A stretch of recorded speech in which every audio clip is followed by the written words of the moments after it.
Hey guys, so a little bit of a different video today. As you can see, the weather outside is a little icy, rainy, sleety, whatever you want to call it. And I'm driving a tuned Civic Si. So this is going to be a lot of fun. I mean, I haven't really made a video like this before. I don't know what to expect. This is the first time I've actually driven this car in the snow. And let's see how it goes, because I think this is going to be a lot of fun. I know front wheel drive cars are a little better in the snow than like rear wheel drive cars. Like my dad had an old Mustang back in the 80s, and that thing was awful in the snow, and he had it in Colorado. Thank God I'm not in Colorado, but I think this is going to be quite a ride. So these roads are slightly plowed.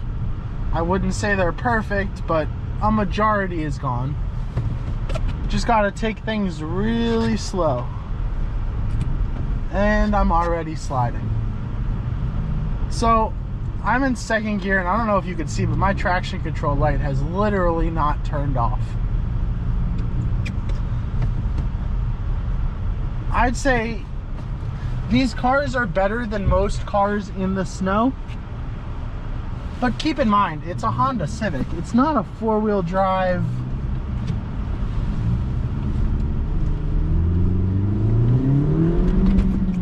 It's not a four-wheel drive SUV that's built for the snow. It's supposed to be a type of hot hatch type car. I know a lot of people are going to say it's not a hatchback, but it's a tiny little car that's supposed to be a fun car in the summer. It's just peppy enough. It's light enough that it handles turns well. And I drive mine in the snow because that's what I have here, and that's why I didn't buy the summer tires on this car. That would have been an awful mistake. So we're on a main road now, and it's doing all right. I mean, this road is plowed, completely plowed. There's salt down, there's sand down, so I expect it to be pretty good on these type of roads. It's the roads that are in the middle of nowhere that are gonna have a little bit of trouble. So I'm actually driving now, and we're gonna go to a big parking lot. I have to do something at that parking lot, but we're driving to the parking lot, and I think that's going to be a lot harder of a challenge for this car than actually driving it on a main road that's been plowed and salted. Alright, so light turned green. I mean, I could give it gas and it moves. So it's not slipping as much as I thought it would. Yes, I did warm up the car before I drove in this too, so for all you people who are like, oh my god, it's a cold engine and you're giving it that much gas in cold weather, well, I warmed it up first. I drove somewhere earlier before the snow started, and then about an hour later it had time to cool down a little bit, but it's back up to temperature. And it's actually handling it really well. You saw how much I was sliding when we were back in my apartment complex, but on the main road it's doing all right. I know the conditions are going to get worse, and everyone's driving really slow. I mean, the speed limit on here is 45, and I'm doing 40, and that's 39, and that's a little faster than I even feel comfortable going in this car. Especially if the car in front of you starts to brake. You never know if there's going to be ice.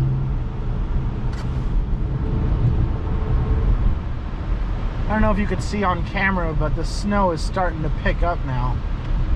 And there's supposed to be 55-mile-an-hour winds, and as well as snow, rain, sleet over the next like 14 hours or so. And I have to drive this car to work in the morning. And you know what? I feel perfectly comfortable as long as I can get it out of my parking spot. That's going to be the most challenging part of this whole thing in the morning. But my 2018 SI that I had, I remember I used to drive that 35-40 minutes in the snow down to school it would sit in the parking lot during a snowstorm, and I probably did that maybe 7 or 8 times, and I got stuck once. And by stuck, I don't mean I had to even be towed out. It was more of I kind of just rocked the car back and forth a little bit and then got out of the icy patch, and it did all right.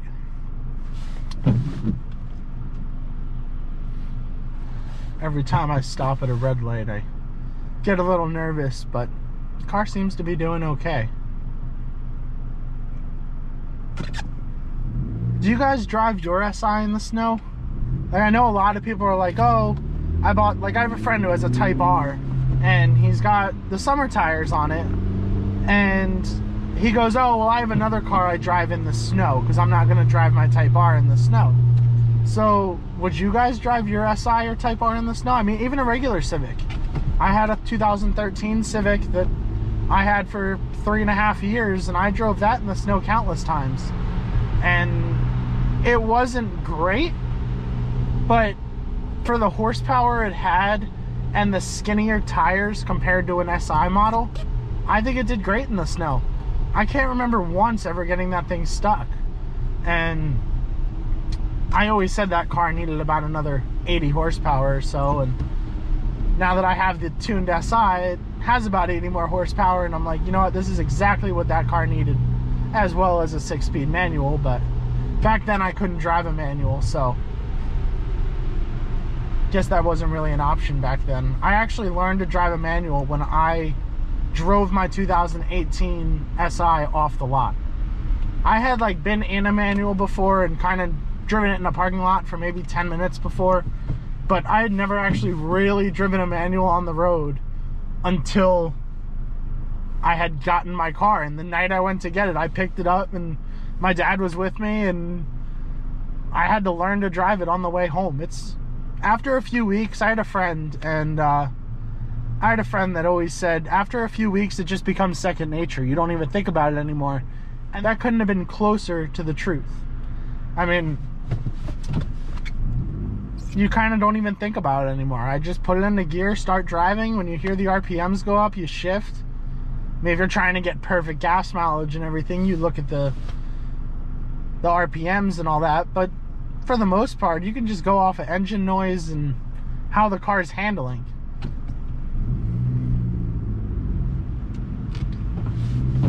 Well, it is doing absolutely a fantastic job in this snow. Now the temperature outside is 30 degrees, so there is chance of some ice. I know in ice, doesn't matter what you drive, you're gonna slip on ice. If it's true black ice, doesn't matter what you have, you're gonna slip. That's just how it is.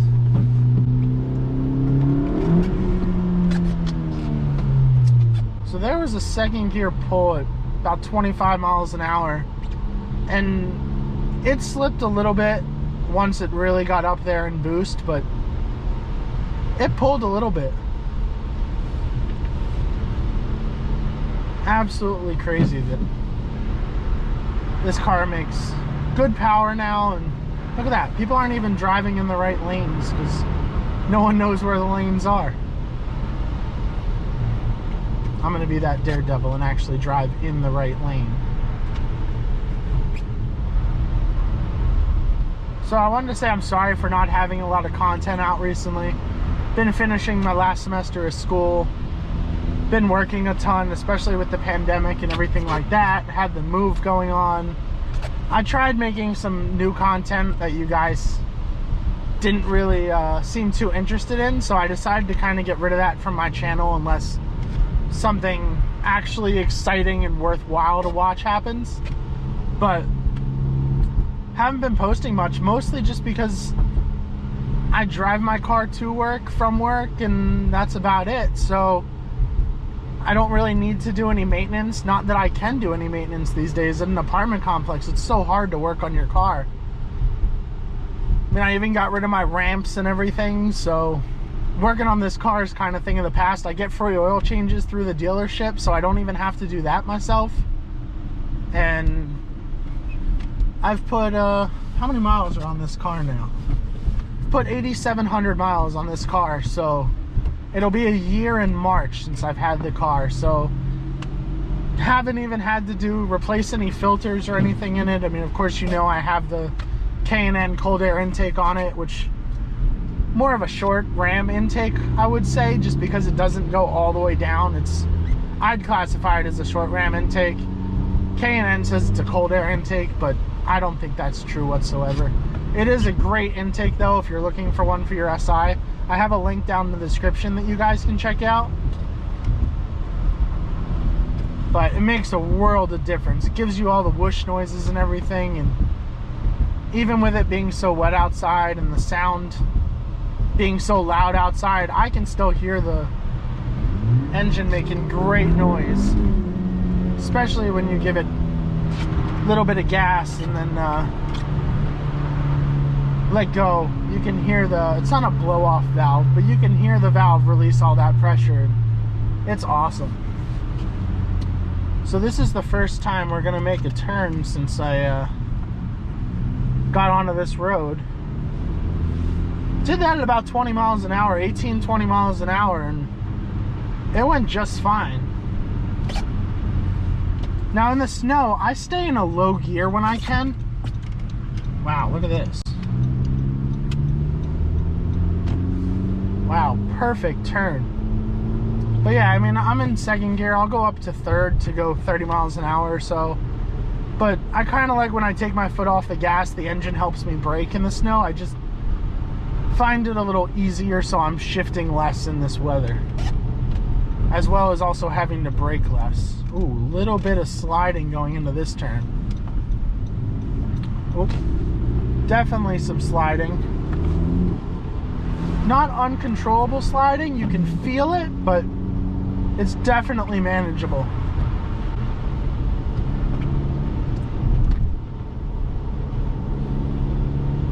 So if you guys have any questions, feel free to ask them down in the comments. I mean,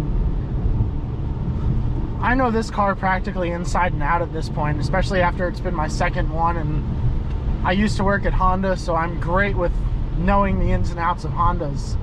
And I drive mine in the snow, so don't be afraid to get an SI if you really want to drive an SI. If you don't live in South Florida and it's 80 degrees all year round, then this car will live up to its name pretty much anywhere in the country. If you live in places like Michigan or something like that where it gets a lot of snow, I would probably have a second vehicle, because you don't want to be driving this when there's 30 inches of snow on the ground. But to drive it day to day in New Jersey when we get snow, we get sleet, we get rain, we get hot temperatures in the summer, this is a great all-around car, and I've been saying that for months, and I completely stand by it.